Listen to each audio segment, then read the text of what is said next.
Hello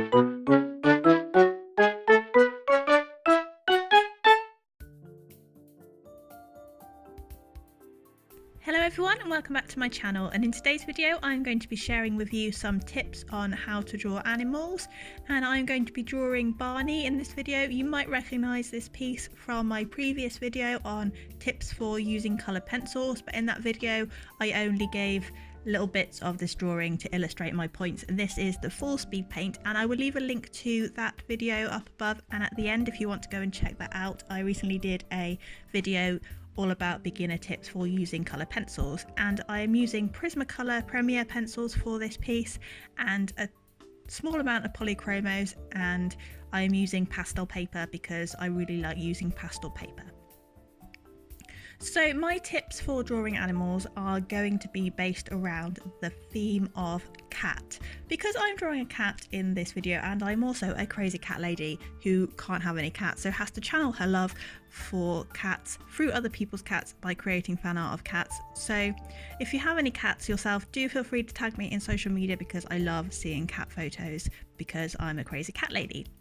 So I thought I could do tips based on cat, so we will break it down into C, A and T. So first of all we'll talk about C, and C is colours and contrast. It's kind of two moulded into one. So when you're drawing animals, you really need to think about the colours you are using, and the colours you are using are not always quite obvious, so you really need to study the reference of your animal or the live animal, whatever you're drawing from, and really look at what colours there are. So for example, in this cat, he is a tabby cat, so they have lots and lots of different colours. I'm using a wide variety of colours. I'm using greys, both cool and warm greys, some blue for the shadows because I like to use blue in shadows rather than black, some browns, some oranges, and even a bit of green, which sounds a bit strange, but because he has a bit of a green tint to his brown, I used a bit of a olive green to get that hue in there. So you do often use colours that you don't expect to use, so really do experiment with colour and find what colour works best. The more colour that you use, the more realistic your animal will be.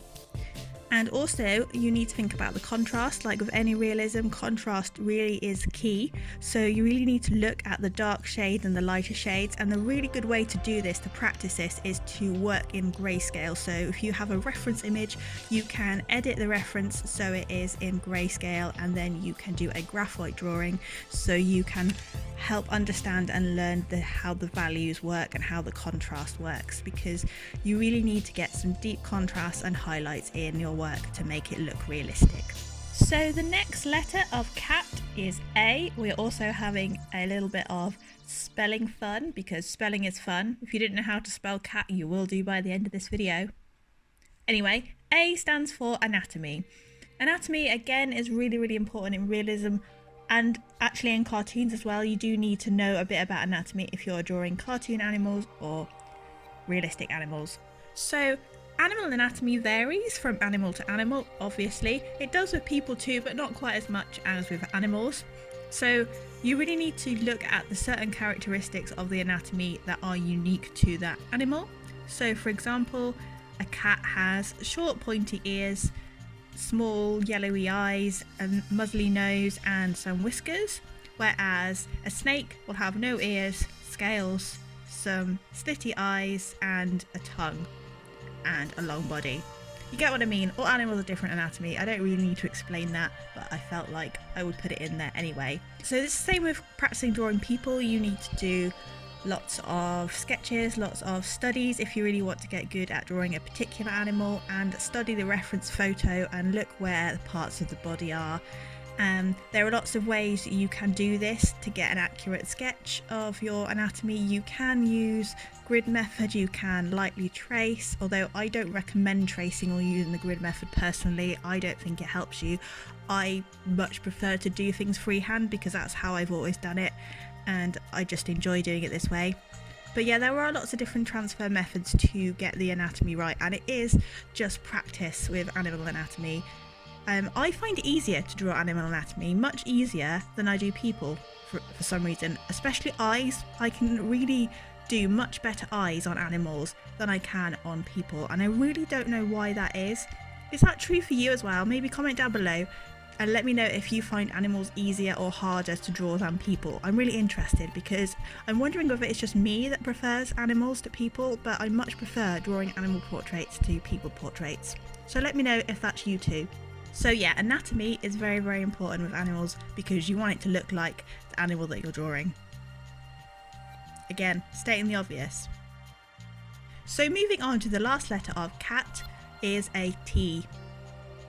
So T stands for texture, and I think this is one of the main differences between drawing people and animals. The first two tips, colour, contrast, anatomy, they're very much true for when you're drawing people as well. They're very transferable, and texture is to a certain extent, but I think it's more applicable to animals because animals have so many variations of texture. So for example, cats, dogs, hamsters, mice are all furry, so you want to make sure you try and get the fur texture in. And a good way of doing this is to colour in the direction that the fur is going. So for example, the fur of the cat goes up and over the nose bump, if that makes sense, between the nose and the head. You want to follow the direction of the muzzle and all the way up to the head, and then on his back from behind the ears you want to follow it down. It's quite difficult to explain, but when you are doing the textured layer, I'm not talking about the layer that I'm doing now, I'm doing the under colours, but when you're doing the top layer you want to colour in the direction of the fur. And other textures of animals, you might want to draw scales and you really want to get the texture in. You'll want to draw the individual scales or allude to scales if you're drawing a snake or a lizard. Some animals have a smoother texture, like hippos maybe. If you're drawing a hippo you want to do a nice smooth texture, or if you're drawing an elephant you'll want it to be quite wrinkly. There's all sorts of textures to experiment with and explore. A good technique to do with this is like when you are practicing skin tones for humans, so you can draw a few circles on a page and practice different textures. So maybe in one you can do some fur, some short fur, some long haired fur, because there are different types of fur. Some animals have longer fur and some animals have shorter fur. You can do some scales, you can do a smoother texture, you can do some wool. You can just do a page of different animal textures, because a texture will really bring it to life, and you need to really concentrate on texture because that's what I think is one of the key things of making animal portraits, and it is one of the things that I need to work on a little bit more. I tend to render things a little bit too smooth sometimes, and even with this cat I'm a little bit disappointed in a way with how the texture turned out. I think he could have been a little bit more fuzzy. So yeah, definitely work on your texture, because a texture will just bring your animal to life and make it jump off the page and make you want to cuddle it. So those are my 3 tips for drawing animals. So next time you draw an animal, think cat. Even if it's a dog, think cat, because why would you not want to think of a cat? I could go on for ages about how much I love cats. Maybe I should make a second channel about cat appreciation where I talk about and make art for all of the cats that I love, because why not? But on a serious note, those are my key tips, and I find it difficult sometimes when people ask me, do you have any advice on how to do this, or how do you do this, because I just tend to learn and pick things up and just do it rather than think about what I'm doing. I mean, I know what I'm doing, but I also make things up and just go with the flow and tend to try things out, and I do find it difficult to explain how I'm doing things. So that is something I'm also trying to improve at. But do let me know in the comments below if you have any tips on drawing animals. I'd love to hear them or read them because they're comments. So now you can see that I am adding the green into the fur like I told you earlier, and as you can see it does really bring it to life and make it pop, and he doesn't look mouldy. I was a bit worried that I would add too much green and he would look a bit mouldy, but he doesn't. I think it looks really good, and I really like adding colours that you wouldn't necessarily expect into fur or any portrait really. I like adding purple into skin, for example, adding blues into feathers, all that kind of thing. And I really think it's good to experiment with colour, and it's something I really want to experiment with more and to get a little bit more adventurous in and push the boundaries of using colour in portraits. So if you are new to my channel, welcome. My name is Katie. I make art videos. I have quite a few animal videos. If you like animal art, I have quite a few of those on my channel, so do feel free to go and have a look around. I also have my little mouse character called Charlie. Haven't seen him in a while, but I'm going to be making a Charlie video very soon because it's been a while since I've made one and I miss him. But again, I will leave a link to him if you would like to go and see who he is. And if you like this video, emotionally, please do leave it a like down below, as that really does help me out. And also leave a comment to let me know what kind of videos you would like me to make, whether you like these advice videos. The past couple of videos have been more about tips on different things. So the last video I did was a colour pencil video. This one is tips on drawing animals. And do you like those kind of videos? Do you like discussion videos? Do you prefer challenges? Do you like product reviews? Do let me know what content you like to watch, because I want to make content that you like to watch and content that I enjoy making. So do let me know, and do feel free to subscribe if you are new and hit the notification bell so you don't miss out on future videos, because YouTube sometimes breaks and doesn't put videos in subscription boxes. So do hit that notification bell.